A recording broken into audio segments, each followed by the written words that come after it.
السلام علیکم ورحمۃ اللہ وبرکاتہ۔ میرے مسلمان بھائیوں، بہنوں، بیٹوں اور بیٹیوں، میں غلام مصطفیٰ اللہ اور اللہ کے رسول کے پیغام کے ساتھ آپ کی خدمت میں حاضر۔ میں اللہ اور اللہ کے رسول کا پیغام آپ تک پہنچانے کی کوشش کرتا ہوں۔ آپ اس پیغام کو اور آگے لوگوں تک پہنچائیں۔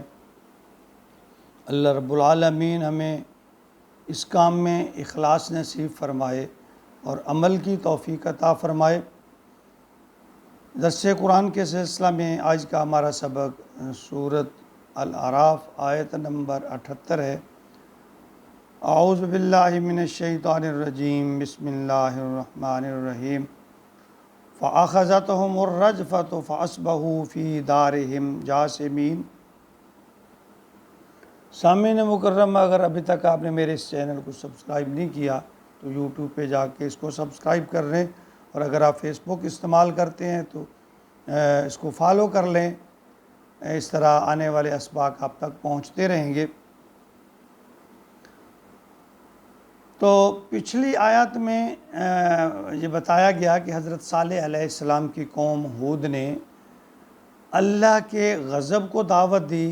اللہ کی طرف سے ان کی جو ڈیمانڈ تھی یا معجزہ تھا، اس کو پورا کرنے کے باوجود انہوں نے اللہ اور اللہ کے رسول کے پیغام کو نہیں مانا۔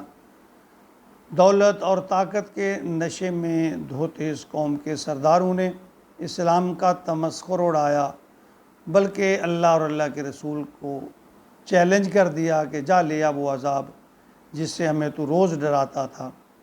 ادھر اونٹنے کی کونچیں کاٹ رہی۔ تو اس آیت میں اللہ کے عذاب کا ذکر ہے۔ فرمایا فَأَخَذَتْهُمُ الرَّجْفَةُ، پس آ پکڑا انہیں زلزلے نے، فَأَصْبَحُوا فِي دَارِهِمْ جَاثِمِينَ، تو وہ اپنے گھروں میں اوندے پڑے تھے۔ صبح یعنی کہ اوندے پڑے تھے۔ رجفہ تو زلزلے کو کہتے ہیں۔ اللہ تعالیٰ نے حضرت صالح علیہ السلام کو اپنے ساتھیوں کے ہمراہ ہجرت کا حکم دے دیا۔ تیسرے دن کہتے ہیں پہاڑوں کی طرف سے سیاہ بادل نمودار ہوئے۔ وہ سوچ رہے تھے کہ بارش ہونے والی ہے، مگر اللہ کا عذاب تھا۔ ساتھ ہی پہاڑ سے لاوا پھٹ رہا، شدید زلزلہ آیا، پھر ان کی چیخ و پکار تھی، ہولناک آوازیں تھیں، دلوں اور کلیجوں کو معاف کر دینے والا ماحول تھا۔ سانسیں لینا مشکل ہو رہی تھی، تڑپ تڑپ کر، چیخ چیخ کر یہ ہولناک آوازیں نکالتے ہوئے سب مر گئے۔ زلزلے نے ان کے مکانات اور محلات کو کھنڈرات میں تبدیل کر دیا۔ بخاری شریف کی حدیث ہے کہ نبی اکرم صلی اللہ علیہ وسلم 9 ہجری کو غزوہ تبوک سے واپسی پر مقام ہجر پر تھوڑی دیر رکے۔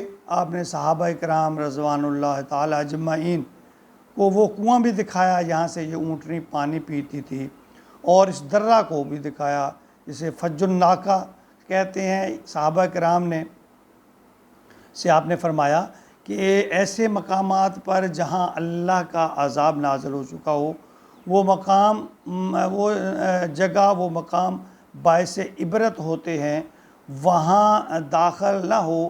اگر ہو تو اللہ سے ڈرتے ڈرتے استغفار کرتے رہو اور وہاں سے جلد نکل جایا کرو، مبادا کہ اللہ کا عذاب جو ہے تم پر بھی آ جائے۔ حضرت صالح علیہ السلام اہل ایمان کو لے کر وہاں سے ہجرت کر گئے۔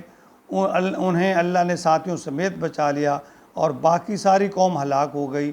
ان میں صرف ایک شخص ابو رغال، جو کہ ان دنوں حرم مکہ میں مقیم تھا، وہ بچ گیا تھا۔ لیکن جب وہ حرم سے واپسی طائف کی طرف روانہ ہوا، رستے میں ہلاک ہو گیا۔ عبداللہ بن عمر رضی اللہ تعالیٰ عنہ روایت فرماتے ہیں کہ جب آپ صلی اللہ علیہ وسلم کے ساتھ ہم غزوہ طائف کے لیے نکلے تو حضرت صلی اللہ علیہ وسلم نے رستے میں ابو رغال کی قبر ہمیں دکھائی۔ یہ ثقیف کا یعنی قبیلہ ثقیف کا باب تھا۔ سورۃ ہود میں آیت نمبر 67 میں فرمایا گیا، وَأَخَذَ الَّذِينَ ظَلَمُوا بَهْجَةُ فَأَصْبَحُوا فِي دِيَارِهِمْ جَاثِمِينَ۔ اور جن لوگوں نے ظلم کیا تھا، اللہ کے یعنی ظلم کا مطلب اللہ کے حکم کا انکار کیا تھا، اللہ کے نبی کی بات کا انکار کیا تھا، ان کا حال یہ ہوا کہ ایک زوردار کڑک نے ان کو آ لیا۔ جب صبح ہوئی تو اپنے گھروں میں اونھے مرے پڑے تھے، تو اس طرح ان پر عذاب آیا، اوپر سے پھر سخت چنگاڑ، نیچے سے زلزلہ، دونوں نے انہیں تہس نہس کر کے رکھ دیا۔ تو اللہ کا حکم کا انکار کر کے یا اس کرنے والے جو ہیں یا تو مسخر اڑانے والے ہیں، جب ہٹ درمی پر بھی ڈٹ جائیں، اور دولت اور طاقت کا گھمنڈ جو ہے، یہ ساری چیزیں آخرت کو بھلا دیتی ہیں۔ اور آج ہمیں بھی اس سے عبرت پکڑنی چاہیے کہ اگر ہمیں اللہ تعالیٰ نے آسائش دی ہے، دولت، عزت، رزق دیا ہے، تو ہمیں سمجھ جانا چاہیے اگر ہم آج کسی غلطی پر ہیں تو ابھی رک جانا چاہیے، ابھی اپنی اصلاح کر لینی چاہیے، اپنے گناہوں سے توبہ کر لینی چاہیے، ابھی تو وقت ہے۔ لیکن جب یہ سانس اور زندگی کی جب یہ ڈوری منقطع ہو گئی، یہ سلسلہ منقطع ہو گیا، پھر تو توبہ کا ٹائم بھی نہیں ہے۔ آج اس وقت کو غنیمت جانتے ہوئے اپنے اعمال سے اگر ہم کسی غلط راستے پر ہیں تو ہمیں رک جانا چاہیے، اللہ سے توبہ کر لینی چاہیے، آئندہ کے لیے اصلاح کر لینی چاہیے۔ نبی پاک صلی اللہ علیہ وسلم کی حدیث مبارکہ ہے جس کا مفہوم ہے، آپ نے فرمایا گناہوں سے توبہ کرنے والا ایسا ہے جیسے اس نے گناہ کیا ہی نہیں۔ یہ اللہ کا حکم ہے۔ تو ہم تو آج تو وقت ہے ہمارے پاس، آج ہم توبہ کر لیں اور اپنی اصلاح کر لیں، تو اللہ رب العالمین ہمیں توبہ کی توفیق، یہ بھی اللہ کی توفیق کے بغیر نہیں ہوتی۔ اگر انسان میں فکر پیدا ہو تو پھر ہے، اللہ تعالیٰ کہتے ہیں جو فکر سوچ لے کر نکلتا ہے میرے لیے، پھر اللہ تعالیٰ اس کے لیے راستے کھول دیتے ہیں۔ اللہ رب العالمین ہمیں اس دنیا میں رہتے ہوئے آخرت کی تیاری کرنے کی توفیق دے۔ دیکھیں یہ زندگی ختم ہو جائے گی اور پتہ نہیں کب ہو جائے گی، اچانک بھی ہو سکتی ہے، کسی لمحہ بھی ہو سکتی ہے۔ یہ سانس آیا ہے، اگلا آئے یا نہ آئے، تو ہمیں غنیمت سمجھنا چاہیے ان لمحات کو۔ توبہ کر لیں، اپنے اعمال کی اصلاح کر لیں۔ اللہ تعالیٰ بڑا ہی بخشنے والا ہے، بڑا ہی مہربان ہے، اللہ تعالیٰ جلد معاف کر دینے والے ہیں۔ اللہ ہمیں توبہ کرنے کی اور توبۃ نصوحہ کرنے کی توفیق عطا فرمائے۔